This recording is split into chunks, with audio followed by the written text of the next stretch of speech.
Firefighters in Seoul, South Korea pick apart the smouldering wreckage of a helicopter which collided with an apartment building in the city's affluent Gangnam district and fell to the ground.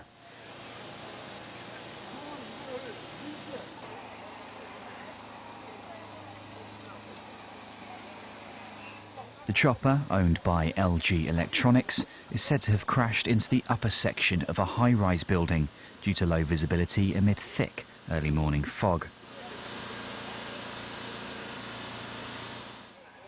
The crash killed both helicopter pilots, and 27 residents of the apartment block were evacuated but escaped without injury.